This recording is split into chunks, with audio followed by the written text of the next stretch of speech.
কল্যাণ রাসূলিল কারীম আম্মা বা'দ। জাতীয় হকার সুরক্ষা কমিটির আয়োজনে অধ্যকার সভার সম্মানিত সভাপতি স্যার উপস্থিত, মঞ্চের সামনে উপস্থিত হকার ভাইয়েরা, আমাদের সুরক্ষার জন্য কেউ না কেউ আগে আসতে চায় এবং আসছে না। বিগত দিনও আসছে, বর্তমানেও আবার তরুণ সমাজ যারা শিক্ষিত ভার্সিটি লেভেলের ছাত্ররা তারা আমাদের সহযোগিতার জন্য আগে আসছে। আসলে আমাদের সমস্যা তো থাকবেই, আর সমস্যার শেষ নাই। তো সমস্যার সমাধান করার জন্য সবচেয়ে না পারলেও তো কিছু কিছু সমাধান তো হবেই।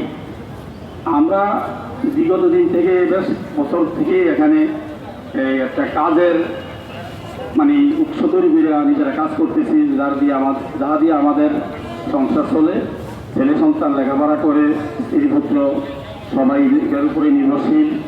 অসুখ বিসুখ হইল এই টাকাটা এখান থেকে আমরা চিকিৎসা করাই। আর আমাদের ছেলেরাও মেয়েরাও আল্লাহ রহমত ভার্সিটি লেভেলে লেখাপড়া করতেছে। অনেকে হকার ভাইয়েরা, আমি জানি অনেক হকার ভাইয়েরা তারা এই এখান থেকে যেটা কামাই নিতেছে সুন্দর খাইতেছে তা না, তারা এখানে ছেলে সন্তানগুলিকে শিক্ষিত করতেছে। অনেকের ছেলে ডাক্তারও আছে, ইঞ্জিনিয়ারও আছে, আবার লেখাপড়া করতেছে। আমি যারা আমাদেরকে সুরক্ষা দিতে আসছে, আপনারাও ছাত্র, আপনারা তো অবশ্যই জানেন মানে অভাব কাকে বলে আর দুর্দশা কাকে বলে। কারণ আপনারা যেহেতু ছাত্র মানুষ, আপনারা ইনকাম নাই। আমরা বর্তমানে যেটুকু ইনকামের জন্য দৌড়াদৌড়ি করতেছি, এই রোদ্রে বইরা বৃষ্টিতে ভিজা কষ্ট করে আমরা করতেছি। আমরা কাউকে দোষ দেব না, আসলে আমাদের কপালের খা। কারণ আমরা যে দেশে বাস করি এই দেশটা ছোট একটা দেশ, বিশ্বের মানচিত্রে অনেক সময় খুঁজে অভাব লাগে। আর লোক সংখ্যা এত বেশি যে মনে করেন পুরো দেশটা একটা বাজার। তা আমরা যারা ব্যবসা করি, ক্ষুদ্র ব্যবসার সাথে জড়িত, আমরা মনে করি এমন একটা দেশে আমরা বাস করি, দেশটা ছোট, বাজারটা বিরাট আকারের। আমাদের যদি ব্যক্তিগতভাবে আমরা যে ব্যবসা যদি করি, এই বিদেশি আমরা কোনো মাল বেশি না।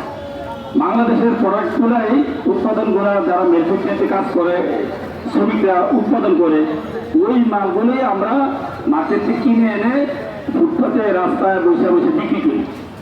আর এমন সস্তা বিক্রি করি যে একই কোয়ালিটি মানের কাপড় অন্যখানে যে দোকানদাররা যদি বিক্রি করে 500 টাকা, হকাররা এখানে অবস্থা বুঝা কোনোটা 200 টাকা, কোনোটা 150 টাকা, কোনোটা 100 টাকা। অর্থাৎ গুলিস্তানে অনেকটা অবস্থা তৈরি করছে আমাদের পূর্ববর্তী নেতারা, এত সুন্দর করছে যে আমার 200 টাকা কিনছি, আমি 200 টাকায় বেচবো। যারটা 150 টাকা সে 150 টাকায় বেচবো, যারটা 100 টাকা সে 100 টাকায় বেচবো, 50 টাকাটা 50 টাকায় বেচবে।